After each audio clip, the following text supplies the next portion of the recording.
میں نے کیسے شروعات کی یا اسکول میں تھوڑا سا دماغ میں تھا. تو ہاں اسکول میں تھوڑا سا کہیں سوچا تھا, کہیں شاید پڑھ لیا ہوگا, کہیں سن لیا ہوگا کہ نہیں آئی ایس آفیسر نام کی کوئی چیز ہوتی ہے. لیکن تب یہ بھی نہیں پتا تھا کہ یار یو پی ایس سی نام کی کوئی ایگزام ہے, سول سروس ایگزام ہے, اس سے اور بھی پوسٹ میں آپ سلیکٹ ہو سکتے ہیں. ایسا کچھ نالج نہیں تھا.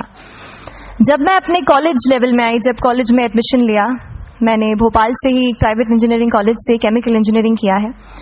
اور اس دوران مجھے جب میں نے سوچنا شروعات کی کہ کیا بننا ہے, کنٹمپلیٹ کیا کہ ایگزیکٹلی کیا کریئر چاہتی ہوں, تو لگا کہ یار کہیں جو پرانی ڈریم تھی, ایک جو سپنا تھا, وہ ابھی اس کو سامنے لانا چاہیے.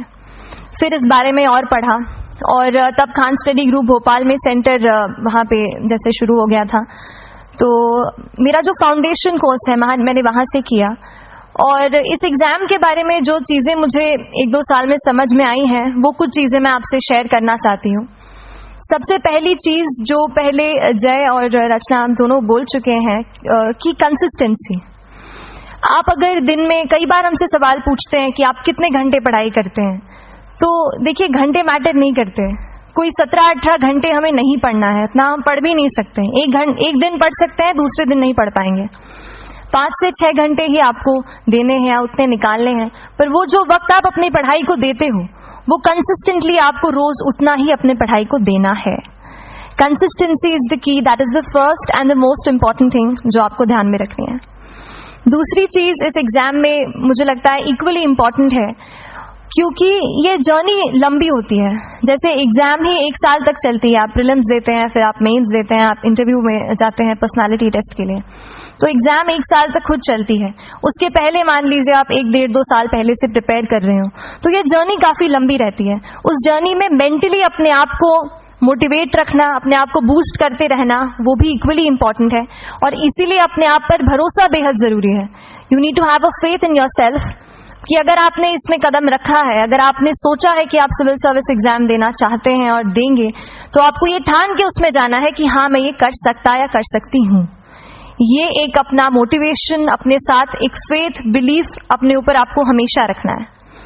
کمنگ ٹو پریپریشن کی کیسے تیاری کرنی ہے, بہت ساری باتیں آپ سن چکے ہیں کہ آنسر رائٹنگ میں کیسے کرنا ہوتا ہے, آنسر رائٹنگ کا اسٹرکچر کیسا ہونا چاہیے. تو میں شروع میں سب سے پہلے یہ کہوں گی کہ میرے پریپریشن کا بیس 2 چیزیں رہیں. پہلا تھا کرنٹ افیئرز. کرنٹ افیئرز اس لیے میں نے اسی سے شروعات کی کیونکہ کرنٹ افیئرز سب سے انٹرسٹنگ پارٹ ہوتا ہے. کئی بار آپ کو ہسٹری کبھی بورنگ لگے گی, کئی بار آپ کو لگے گا جیوگرافی اتنا, کبھی ہر کسی کے اپنے اپنے فیوریٹس ہوتے ہیں. تو مجھے وہ 2 سبجیکٹس لگتی تھی کہ یار اتنا من نہیں کرتا ہے. لیکن نیوز پیپرز اور کرنٹ افیئرز میں جو بھی نیا چل رہا ہے وہ مجھے ہمیشہ انٹرسٹنگ لگتا تھا. انٹرنیشنل ریلیشنز میں کیا ہو رہا ہے, کیا سوشل ریالٹیز ہیں, کہاں کیا ہوا, اس کا کیا امپیکٹ پڑے گا ایڈمنسٹریشن پہ اور ہماری کنٹری پہ.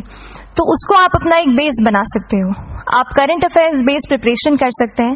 اس لیے بھی کیونکہ اگر آپ مینس ایگزام دیکھیں گے تو کافی ڈائنامزم آ گیا ہے, کیول پریلمز میں نہیں بلکہ جنرل اسٹڈیز پیپر 2, پیپر 3 میں بھی آپ دیکھیں گے کئی سارے ایسے سوال ہیں جو کرنٹ ایونٹ سے انسپائرڈ ہوتے ہیں, ان پہ بیسڈ رہتے ہیں. تو جب آپ news paper based, current based پڑھائی کرتے ہیں تو وہ آپ کا پریپریشن وہاں سے بھی کور ہو سکتا ہے. دوسری جو چیز میں نے جس پہ بہت فوکس کیا وہ تھی آنسر رائٹنگ. تو آنسر رائٹنگ کا جیسے خان سر بتا رہے تھے کہ آنسر رائٹنگ کی پریکٹس بہت کی, تو اس کے پیچھے میرا یہ تھا کہ جب میں ہمیشہ پریلمز کا کوئی بھی پیپر ٹیسٹ دیتی تھی, ہم موک ٹیسٹ دیتے ہیں, تو موک ٹیسٹ دیتی تھی تو ہمیشہ میرے مارکس قریب 90 to 110, 120, اس سے اوپر میرے کبھی مارکس نہیں جاتے تھے. تو مجھے ہمیشہ یہ ڈر تھا کہ یار پریلمز میں کہیں میرا کچھ, کیونکہ کٹ آف بھی اسی کچھ رینج میں جاتا ہے, تو ہمیشہ لگتا تھا کہ یار کچھ گڑبڑ یہاں نہ ہو جائے. لیکن جب میں نے آنسر رائٹنگ کی اور مینس ایگزام کے بارے میں جانا, تب مجھے لگا کہ آنسر رائٹنگ ایک ایسی چیز ہے, مینس ایک ایسا فیز ہے سول سروس ایگزام کا جہاں پہ آپ اچھے سے تیاری کر سکتے ہیں. And if you have written the answers, if you know کہ you have covered the points well, if you have included اس میں کچھ آپ نے facts, international reports, government schemes, آپ نے کچھ ایسے اس میں سالو بھی ڈالا ہے, تو جو ریزلٹ آئے گا وہ سیٹسفیکٹری ہی آئے گا, اچھا ہی آئے گا. تو مینس ایک ایسا پارٹ ہے جس پہ آپ کافی بینک آن کر سکتے ہو. میں جب پرسنالٹی ٹیسٹ بھی میں نے دیا تو اس بار بھی آپ نمبرز دیکھیں گے تو آس پاس کی رینک کے حساب سے میرے نمبرز اس میں کم ہیں, لیکن it is just the general studies and the answer writing part, جو مینس کے جو وہ ہے مارکس ہیں یا مینس کا جو ایک فیکٹر رہا, وہ میرے لیے سب سے زیادہ امپورٹنٹ ڈیسائڈنگ فیکٹر رہا ہے. تو اپنا ایکسپیرینس یہی بتاؤں گی کہ آنسر رائٹنگ پہ آپ وشیش فوکس کیجیے. جیسا اسٹرکچر آپ کو بتا ہی چکے ہیں کہ انٹروڈکشن میں کیسے آپ کو شارٹ رکھنا ہے, باڈی اینڈ دین کنکلوژن. اس میں چھوٹی چیز جیسے میں ابھی مینشن کر رہی تھی, آپ ایک انشور کیجیے کہ دیکھیے جو بھی ایگزامینر آپ کی کاپی چیک کر رہے ہیں وہ دن میں 10, 15, 20 کاپیز چیک کر رہے ہیں, تو ان سب سے آپ کو الگ کیسے آپ اپنی کاپی دکھا سکتے ہو. یہ چیز آپ کا پریزنٹیشن اور آپ جس طریقے سے آنسر لکھتے ہو کانٹینٹ کو, وہ میٹر کرے گا. آپ انشور کر سکتے ہیں کہ آپ کے آنسر میں کچھ فیکٹس, گورنمنٹ کی اسکیمز, کچھ کمیٹیز بیٹھتی ہیں, جیسے ایک پریویسی پہ justice B N Srikrishna committee کی رپورٹ آئی ہے, تو آپ مان لیجیے آپ کو کوئی پریویسی پہ سوال آ گیا تو آپ نے ان کمیٹی کا نام کوٹ کر دیا. ایسے بہت ساری کمیٹیز ہوتی ہیں. کچھ انٹرنیشنل رپورٹس آتے ہیں, وہ آپ ان کے بارے میں لکھ سکتے ہیں. انڈیا کا میپ آپ بنا سکتے ہیں. میں نے سیکھ لیا تھا کہ 10-15 سیکنڈ